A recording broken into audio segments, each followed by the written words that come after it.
Without further ado, I'll hand it over to Andrea Fassbender to start our session this morning.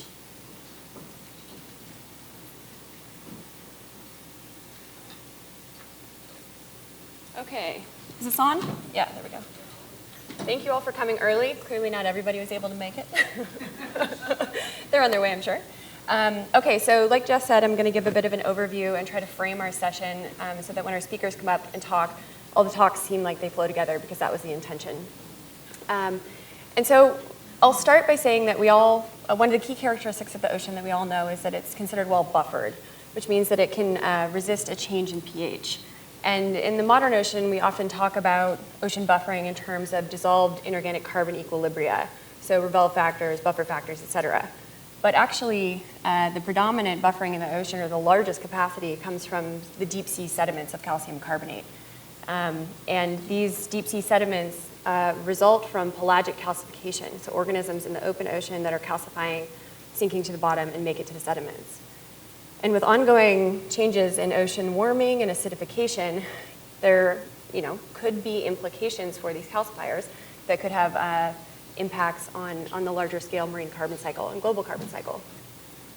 So presently, particulate inorganic carbon export in the ocean is estimated to be something around 0.4 to 1.8 petagrams of carbon per year, while export from particulate organic carbon is more like 4 to 12 petagrams of carbon per year. So the particulate inorganic carbon export is a small fraction of the total carbon export. However, calcium carbonate cycling has some interesting features about it. So for one, the production of calcium carbonate actually produces CO2. Additionally, calcium carbonate is thought to play some role in the depth horizon at which POC is actually remineralized. So there's the ballast hypothesis, and then there's other newer hypotheses that suggest that more of an ecosystem structure might be more important in the correlations dumping causation. Finally, the calcium carbonate cycle is really the long-term regulator of climate, and it can actually function on timescales of decades to eons. And so there's a lot of importance to understanding the calcium carbonate cycle. So I'll do a brief overview. So most of the sediments in the deep ocean for calcium carbonate come from pelagic calcification, all of them essentially. But you can also, when this happens, you have these organisms that calcify and then they sink, and actually much of that calcium carbonate is dissolved in the water column. Only a very small fraction makes it to the sediments. However, this accumulates over time significantly. You also have calcification in the shelf regions, so corals, bivalves, shellfish, et cetera. And while this plays a much smaller role in the absolute magnitude of calcification or export of calcium carbonate to the sediments, it actually is a large fraction due to the small area. So it's a small component overall, but it's a large impact due to the small area over which it's occurring. Now, during calcification, CO2 is produced, and so you actually result in outgassing. You can outgas CO2 from the ocean as a result of calcification. Now, other things that are happening in the system on other timescales is you can have weathering of carbonate and silicate rocks. Predominantly silicate rocks that bring carbonate back into the ocean. And then when you have the deep sea sediments that subduct, you have decarbonation and then outgassing from volcanoes that bring CO2 back into the atmosphere. So weathering takes CO2 from the atmosphere, volcanoes bring it back out, as well as calcification. Now, although this is a very important component of the marine carbon cycle and global carbon cycle, but there's actually a lot of uncertainties in many aspects of this biogeochemical cycle. And so 3 of the open questions in the field that we'll touch on today, or speakers will touch on, are what drives calcification. So there's a bit of a debate or uncertainty in the field about which dissolved carbonate species is actually the most important for calcifiers, what they actually take up to make their shells. And that matters if we want to have any projections of future calcification under ocean acidification and warming. There's also I mentioned earlier, how does calcium carbonate influence carbon export? So there's this sort of long-held ballast hypothesis, but then some newer hypotheses that sort of counter that. And then finally, what processes are recorded in the paleo record? A lot of times we can interpret the record and assume that it's all geology, but there may be a very important role of calcifiers themselves in contributing to the records that we interpret, and Bernie Boudreau will talk about that. So before the speakers can talk about all these awesome things, we need to do a little bit of a refresher so that we're all on the same page.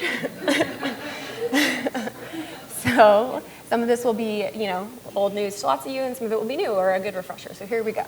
So as we add carbon dioxide to the atmosphere, the ocean and atmosphere always want to stay in equilibrium in terms of their partial pressures of CO2.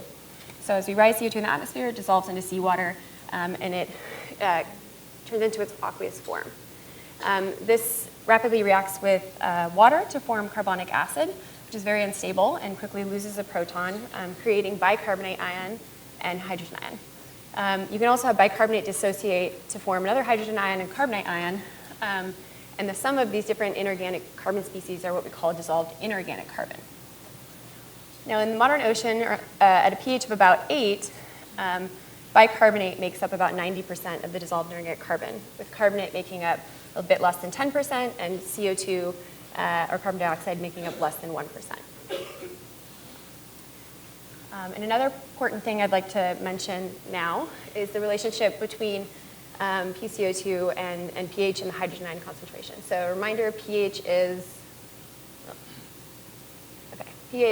a negative log of hydrogen ion concentration, and if you were to plot these versus each other, hydrogen ion concentration and PCO2 are linearly related, and for pH there's a bit of it's a negative polynomial relationship for pH. The other piece of information about the carbonate system that is useful to keep in mind for today are carbonate mineral saturation states. So omega, or saturation state, is equal to the ion concentration product of the carbonate ion concentration and the calcium ion concentration, divided by the apparent solubility product. Anytime omega is equal to 1, that means the waters are perfectly saturated. Anything above 1 means the waters are supersaturated and the mineral is thermodynamically stable. Often we talk about aragonite and calcite minerals. And then anything below 1 is considered undersaturated, and so the mineral will tend to dissolve. Now, a few key things to keep in mind is that in the ocean, calcium makes up a much larger fraction of the ion pool over carbonate, and as a result, its variations of salinity are quite small. And so omega is really a function of the carbonate ion concentration in seawater, as well as temperature and salinity. And if we think about, aside from the carbonate ion concentration, the other considerations, this is a figure showing the saturation state of calcite on the x-axis, pressure on the y-axis. The yellow dots are observations pulled from GLODAP near Ocean Station Papa in the subarctic Eastern Pacific. The purple line is using the average surface values at this location and just plotting them straight versus depth. When you add the temperature effect on saturation state, you get the green line. When you add the pressure effect, you get the blue line. And then the residual between the blue and the yellow is the result of respired carbon in the water column. So you can see that there's an influence of temperature on saturation state, a larger influence of pressure, and then a significant influence of carbon through the influence of a carbonate ion. Now at the sea surface, you don't have the pressure effect, so up here we're really thinking about temperature and carbon concentrations influencing saturation state. Okay, so now you have a bit of background, and now I want to go over what really motivated us to set up this session and how we kind of picked our speakers and strung this together. And so this sort of evolved from a couple, quite a few papers actually in 2018 that came out presenting some really interesting new things about the carbon cycle. And one of them that I'll highlight is one by Peter Lenschutzer and co-authors that came out actually just right around Ocean Sciences in 2018. And what they show here, all these plots are time, so about 30 years on the x-axis, and then it's microatmospheres on the y-axis, and it's showing the amplitude of the PCO2 seasonal cycle in various ocean domains. And what they found using the Surface Ocean CO2 Atlas, so observations, is that we're seeing increases in the seasonal cycle amplitude pretty much everywhere in the ocean.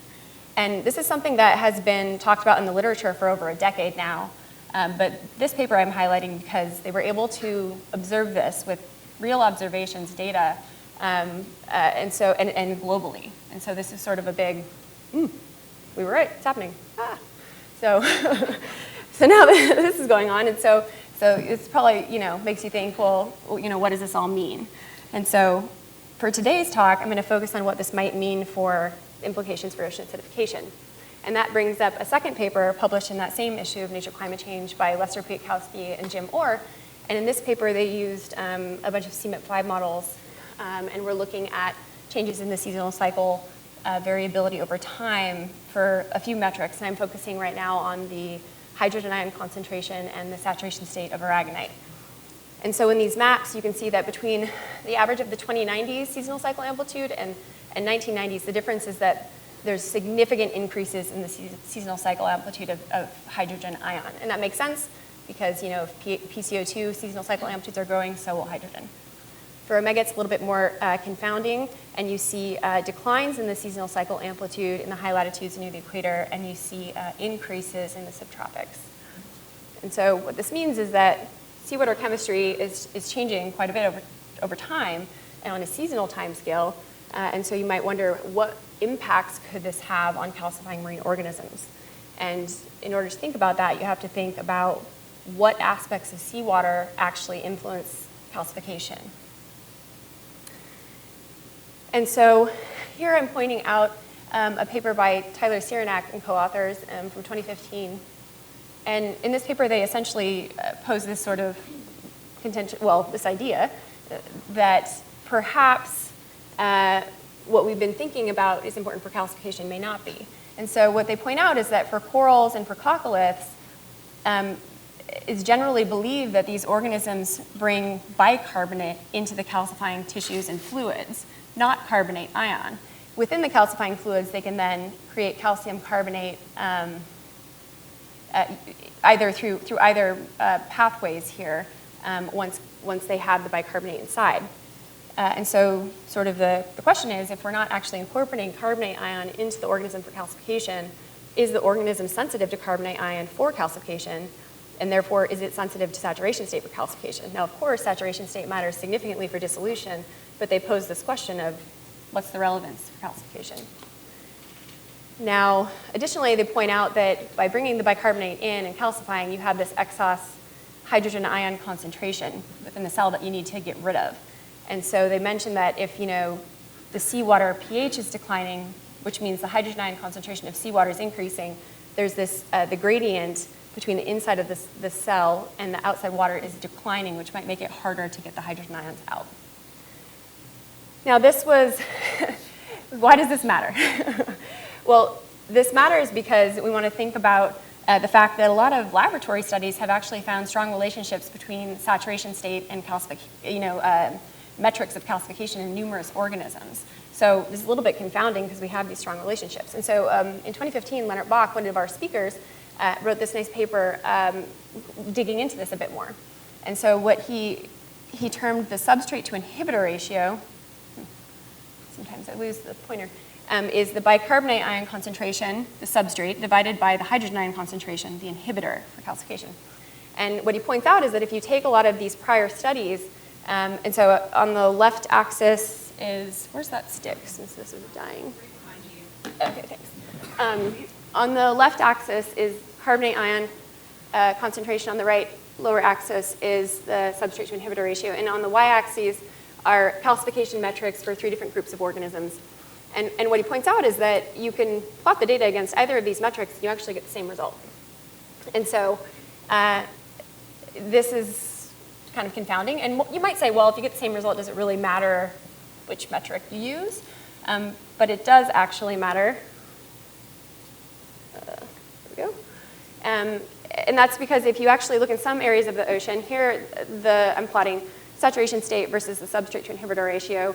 And this is all data from a coastal mooring in Washington State, the black dots. And what you notice is that, yes, they're positively correlated, but there is some scatter about that line. So you can imagine that if you went out and selected seawater at any of those 3 blue dots, so this could be different days, you take that water back to the lab, you manipulate it by adding carbon dioxide, you end up with the blue lines.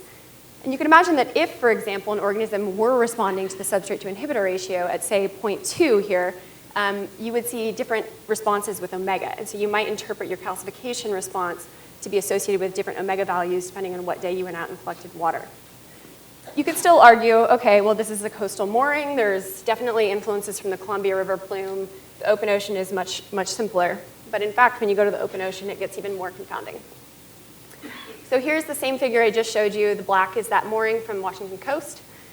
I've now added data from Ocean Station Papa in the subarctic eastern North Pacific, and then the darker gray is the Kuroshio Extension Observatory data in the subtropical North Pacific.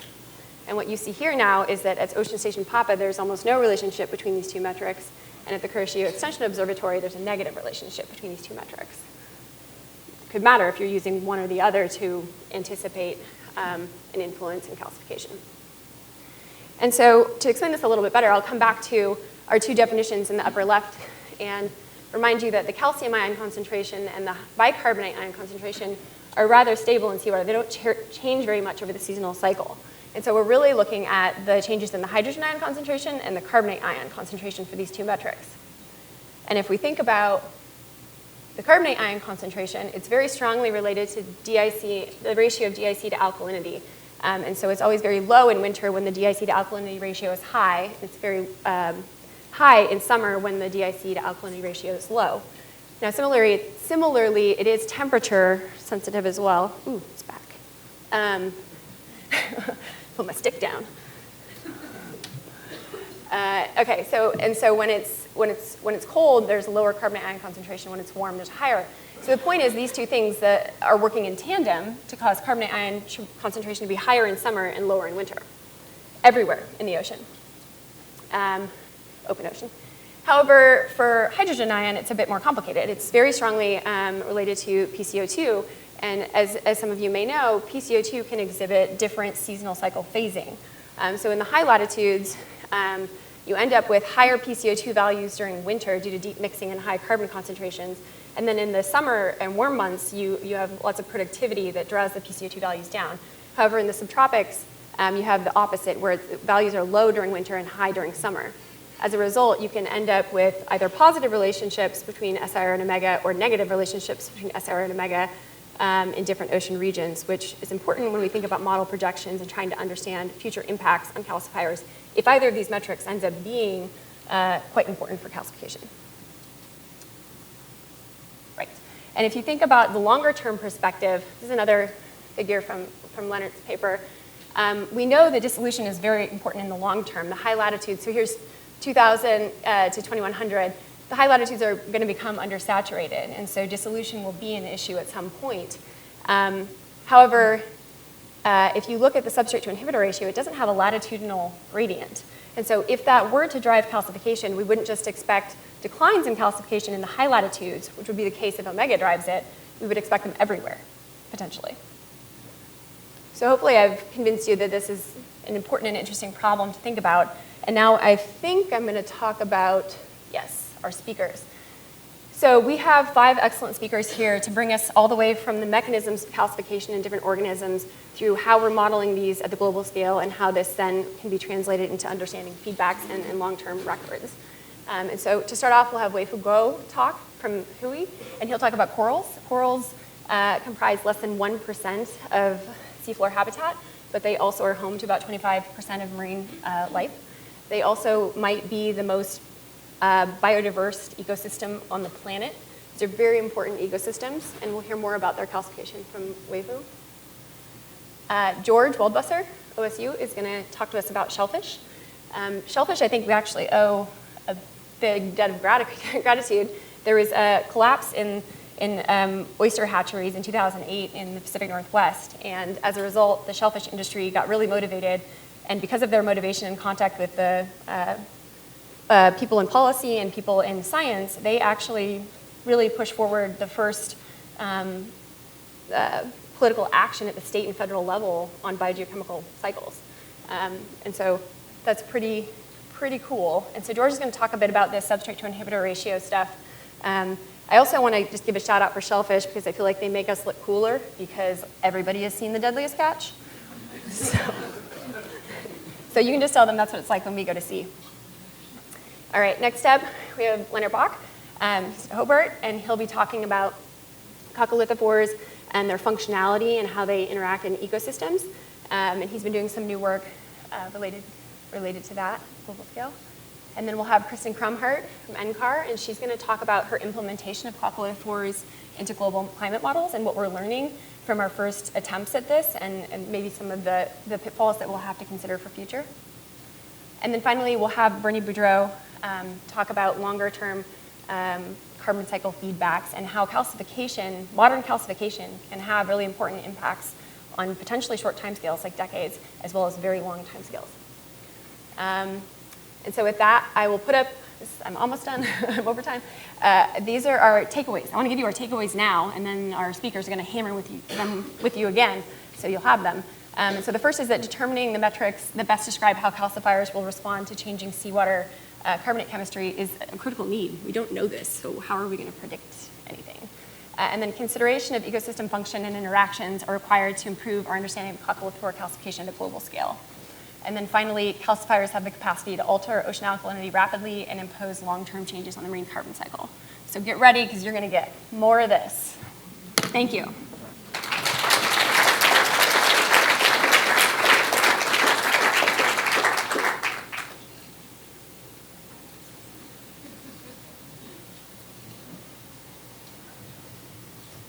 Questions for Andrea?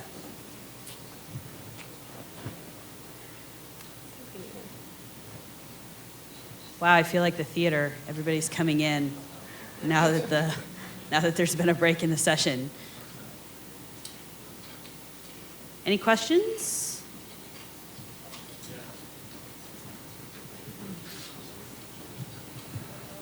Yeah, Rain HR, Penn State. I guess I wasn't aware of these papers about increased amplitude of the annual cycles. So I'm sorry if I missed it, but is there an explanation for what it is? Is calcifiers the cause, or No. are you interested in the response of this increasing amplitude, the response of calcifiers to this increasing amplitude? That's what we're interested in today, and sort of what set up the framing. The cause of the increased change, the seasonal cycle amplification, are primarily the added carbon to the ocean. The more carbon you have in the ocean, the higher the PCO2 level, the greater power temperature has at exerting the seasonal cycle. So just by adding more PCO2, your temperature effect on PCO2 is larger. And additionally, in the high latitudes, changes in the Ravel effect, changes in the buffering nature of seawater give biology a greater hand in also manipulating PCO2. So this is something that's been discussed in the literature. And I'm happy I can put you to a really good paper in 2009, Rebusel. It's one of the first ones, and it's great. But so we've known about it for a long time. We're just now observing it. Yeah.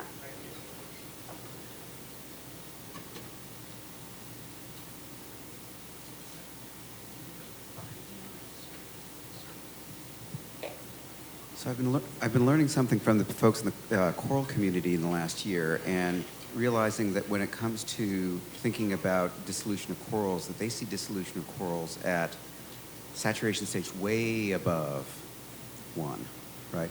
So do you think that that's important for marine phytoplankton as well? And if so, I mean, we tend to measure our carbonate saturation not with real mineral, but with pure calcium carbonate. And is that a problem, do you think? Sorry, I missed the last part. So we tend to when we're talking about saturation states, we're often talking about a saturation state for a plain sheet of calcium carbonate, right? Not in its mineral form with all of the Surrounded by organics, et cetera. surrounded by organics and with a particular shape and so on. I think that's a great question, and I personally don't know the answer to why we're seeing lots of dissolution above saturation states. I think microenvironments have been invoked, and you could also have that in cells that are dying that have organics respiring inside. Yeah, I would like to know the answer as well.